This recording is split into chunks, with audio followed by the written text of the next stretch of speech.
नमस्कार मित्रों, heart talk India में आपका बहुत बहुत स्वागत है। मैं हूं दिवाकर विक्रम सिंह। मित्रों, ये मास्क लगा करके मैंने आपसे इसलिए आज बात करना ज़रूरी समझा क्योंकि अब मास्क की ज़रूरत एक बार फिर आन पड़ी है। न सिर्फ मास्क की बल्कि सोशल डिस्टेंसिंग की। अपने आप को अगर ज़रूरत ना हो तो अपने घरों में या अपने हद में रहने की, और साथ ही साथ सोशल डिस्टेंसिंग को पूरी तरह से मेंटेन करने की ज़रूरत पड़ गई है। ये 135 करोड़ देश के नागरिकों का ये देश, जो पूरा देश जो है एक तरह से कोरोना वॉरियर बना था 2020 में, आज उसी देश पर वो संकट और वो महामारी एक बार फिर एक बड़े तैयारी के साथ हमलावर हो चुका है। और इस महामारी की स्थिति इतनी खतरनाक है कि लगभग 90,000 के करीब, वैसे तो आंकड़े बता रहे हैं कि एक दिन में 81,000 से अधिक मामले आए, लेकिन जो हालात हैं और जिनके कुछ डाटाज नहीं हैं, कुछ ऐसे शहरों में भी, छोटे शहरों की भी मैं बात कर रहा हूँ, जिस हिसाब से कोरोना फैला है, लगभग 90,000 के करीब मामले आज जब मैं आपसे बात कर रहा हूँ तो एक एक दिन में आ रहे हैं। और पिछले साल अर्थात 2020 में अगस्त और सितंबर में जो स्थिति कोरोना की थी, वही स्थिति भारत में आ चुकी है। मैं भारत की चर्चा करूं और भारत में कोरोना की स्थिति कितनी भयावह है इसकी चर्चा करूं, इसके पहले मैं आपको एक जानकारी और देना चाहता हूं। ये समस्या अर्थात कोरोना के सेकेंड वेव की, वैसे तो कई देशों में जब 2020 में कोरोना चल रहा था तो कई वेव की चर्चा हुई, लेकिन ओवरऑल पूरे दुनिया के संदर्भ में अगर बात की जाए तो ये सेकेंड वेव है। और इस सेकेंड वेव में बांग्लादेश, जो बिल्कुल हमारा पड़ोसी देश है, उसने 7 दिन के लॉकडाउन की घोषणा कर दी है। ये जानकारी मैं आपको दे रहा हूँ। पाकिस्तान की हालत बिल्कुल खराब होती जा रही है कोरोना के कारण, और वहाँ पर भी देर सवेर आंशिक लॉकडाउन की घोषणा करनी ही पड़ेगी। इसके साथ ही साथ ब्रिटेन की स्थिति खराब है। फ्रांस में लॉकडाउन की तैयारी पूरी हो चुकी है, लॉकडाउन की घोषणा होनी है, वो भी 1 महीने की। चिली में स्थिति खराब है। बेल्जियम में लॉकडाउन लगाने की पूरी तरह से तैयारी है। और इसके साथ साथ ब्राज़ील और अमेरिका की स्थिति अभी भी भयावह बनी हुई है। उस दौर में जब हम कोरोना को हराने की बिल्कुल कगार पे पहुंच गए थे और बस एक स्टेप हमें ढकना था, आज हम फिर कोरोना की गिरफ्त में आ चुके हैं। और इस कोरोना के मुद्दे पर मैं बात इसलिए आपसे कर सकता हूं और करने का हक रखता हूं क्योंकि सबसे पहली बार 18 फरवरी के दिन, अगर आप देखें तो 15 से 20 फरवरी के दिन हमने अपने YouTube channel heart talk India पर कुछ ऐसे वीडियोस डाले थे जब महाराष्ट्र में खराब होती स्थिति पर हमने कहा था। और उसके बाद लगातार हम कोरोना पर कुछ वीडियोस ऐसे डाले हैं जिस पे मैंने बोला था कि अप्रैल से लेकर के मई अंत तक भारत की स्थिति 2020 से भी ज़्यादा खराब होने वाली है, और मैंने आंकड़े से उसको बताया था। अब उसी बात को विशेषज्ञ और कई जगह के डॉक्टर्स, चिकित्सक विशेषज्ञ और आईआईटी कानपुर के भी अपने स्पेशलिस्ट लोग हैं, उनका भी एक विश्लेषण आया है, और ये सब गणितीय आधार पर गणना करके वो बातें बता रहे हैं। एक जर्नलिस्ट होने के नाते जिस तरह से कोरोना को हमने कवर किया और करवाया था लोगों से, उसके बाद मैं इस निष्कर्ष पे पहुंचा कि जिस हिसाब से कोरोना महाराष्ट्र, तमिलनाडु, केरल और गुजरात में बढ़ा था, उसका हश्र ही होना था। और मैंने बोला था कि मार्च के चौथे सप्ताह से लेकर के अप्रैल के दूसरे सप्ताह की स्थिति भारत में कोरोना की लहर नहीं बल्कि कोरोना के विस्फोट की स्थिति होगी, और अब वो बात सामने आ चुकी है। और इस तरीके से महाराष्ट्र की स्थिति बहुत ज़्यादा खराब है। उत्तर प्रदेश और उत्तराखंड की स्थिति अब खराब होने की कगार पर पहुंच रही है, हालांकि अभी वो कंट्रोल में है। लेकिन 2 बात मैं ज़रूर करना चाहूँगा। दिल्ली के मुख्यमंत्री और महाराष्ट्र के मुख्यमंत्री कल जिस तरीके से कोरोना को लेकर के प्रेस कॉन्फ्रेंस करके जो बात बोले, वो लगता है कि वो भी एक आंशिक जिम्मेदारी का निर्वहन करते हुए वो बातें कहें जो उन्हें नहीं कहना चाहिए। और वो कहते क्या है कि लॉकडाउन अंतिम विकल्प है, जिसका लब बोलो अब मैं बोल रहा हूं। कौन कह रहा है आप लॉकडाउन लगाइए, लेकिन लॉकडाउन के विकल्प पर आप या किसी राज्य ने अभी अच्छी तरीके से सोचा ही नहीं। और क्या लोगों की जान की कीमत पर आप लॉकडाउन न लगा करके ये संदेश देना चाह रहे हैं कि इस देश की या इस राज्य की अर्थव्यवस्था खराब हो जाएगी, इसलिए ये हम वहन कर ही नहीं सकते, इसलिए हमें कोरोना को साथ लेकर के जीना सीखना होगा और कोरोना से बचना होगा। तो ये तो सारा कुछ ये राज्य सरकारें और कम से कम इन दो राज्यों के मुख्यमंत्री, एक नेशनल कैपिटल के और एक भारतीय आर्थिक राजधानी जिसे कहा जाता है, और मुंबई और महाराष्ट्र के जो मुख्यमंत्री हैं उद्धव ठाकरे जी, दोनों ने दो बातें ऐसी कही हैं जिसके मायने बहुत साफ है कि अब कोरोना फैल चुका है, इसकी सारी जिम्मेदारी जनता की थी, जनता ने अनुशासन नहीं दिखाया और अब वो स्थिति आ गई, अब जनता ही भुगते, हम क्या करें। और हद तो तब हो गई जब उद्धव ठाकरे ने ये कहा कि हम उस स्थिति का अनुमान कर रहे हैं कि जब हमारे पास हॉस्पिटल इंफ्रास्ट्रक्चर, स्वास्थ्य इंफ्रास्ट्रक्चर ही उस कदर हम उपलब्धि नहीं करा पाने की स्थिति में होंगे, वो हम मुहैया ही नहीं करा सकेंगे। अर्थात स्थिति इतना विकराल हो रही है, इतनी विकट हो रही है।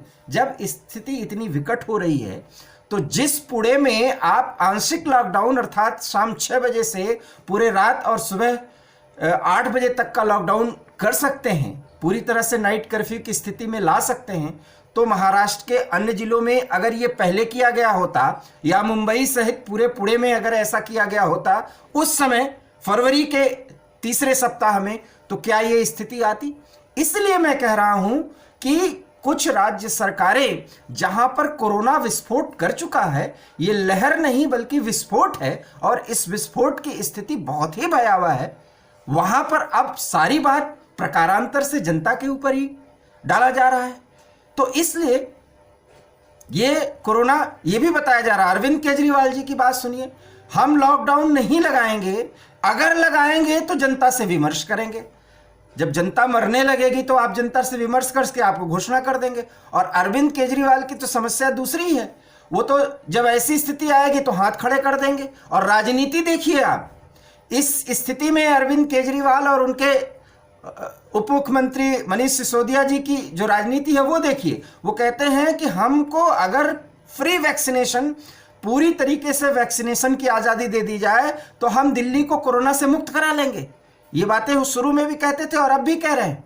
वैक्सीनेशन एक बहुत बड़े समस्या को खत्म कर सकता है, लेकिन जरा इसका साइंटिफिक आधार और इसके वैज्ञानिक आधार को समझिए।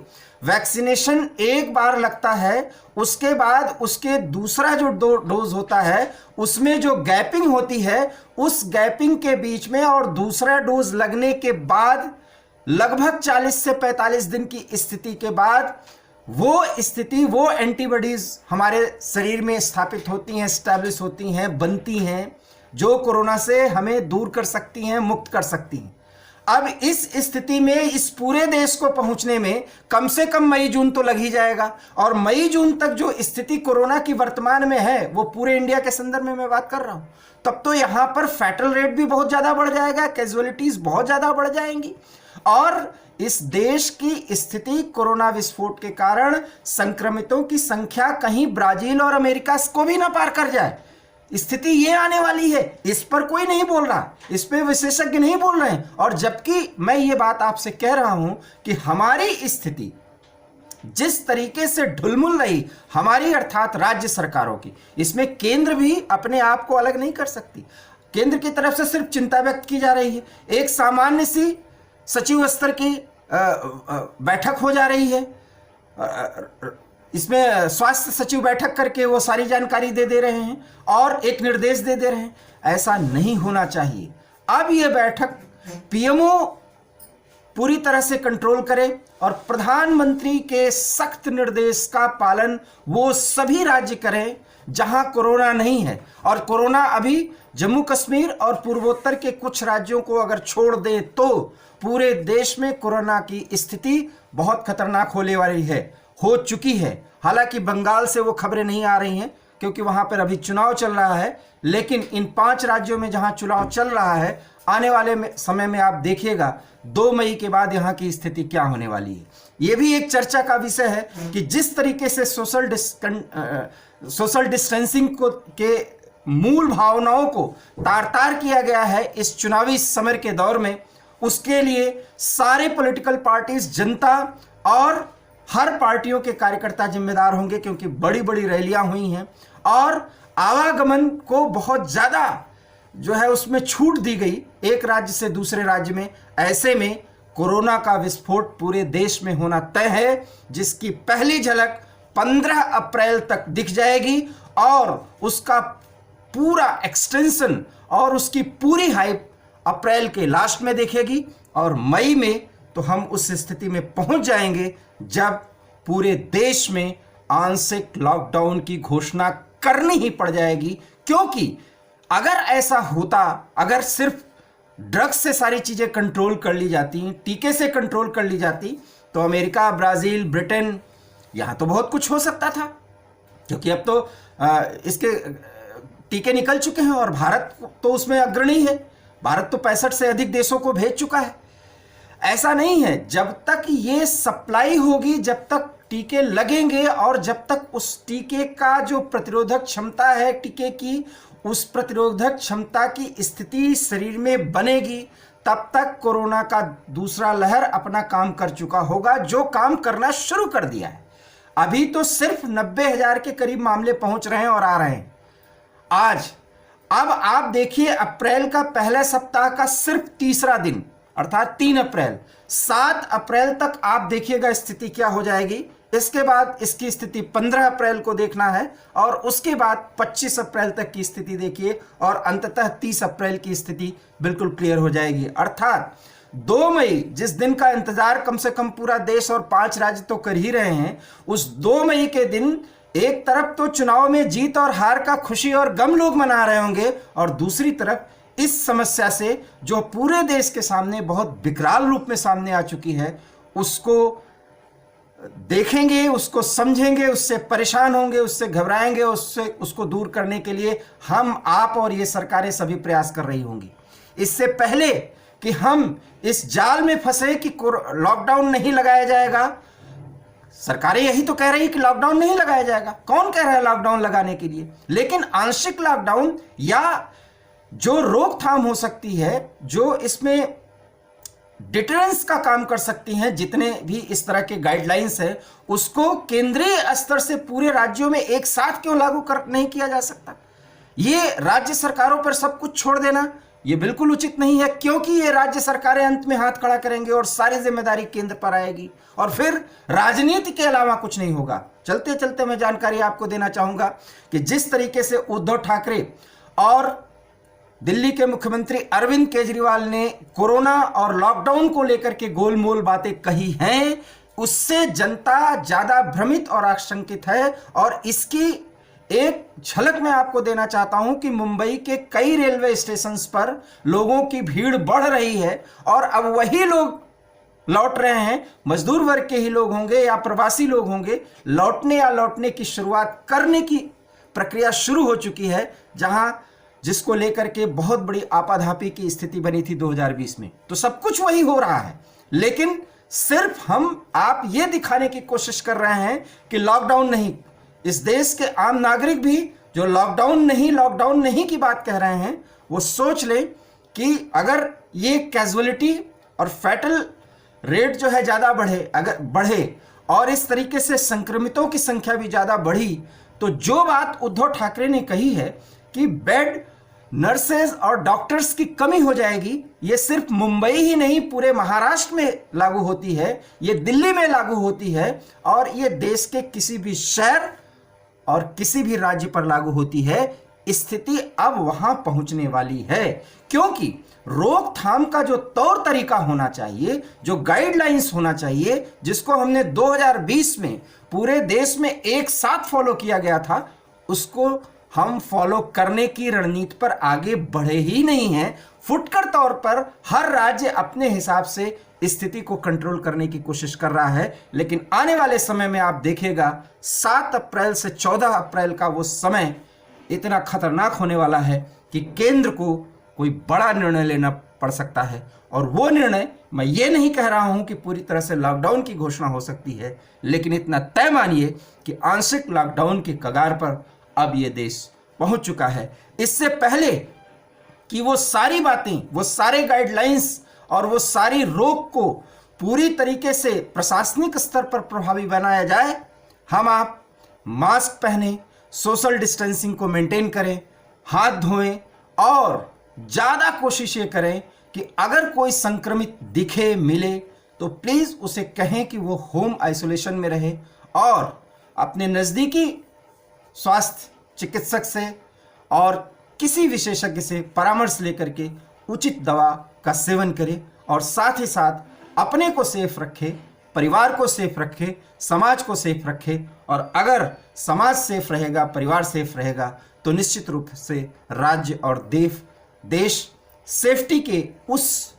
दायरे में आ जाएंगे जहां 2020 में हमने और आपने अपने ही प्रयासों से इस देश को कोरोना से मुक्त करने की और कदम आगे बढ़ाया, जिसमें हमें सफलता मिली और उसी सफलता पाने की हमें दरकार है।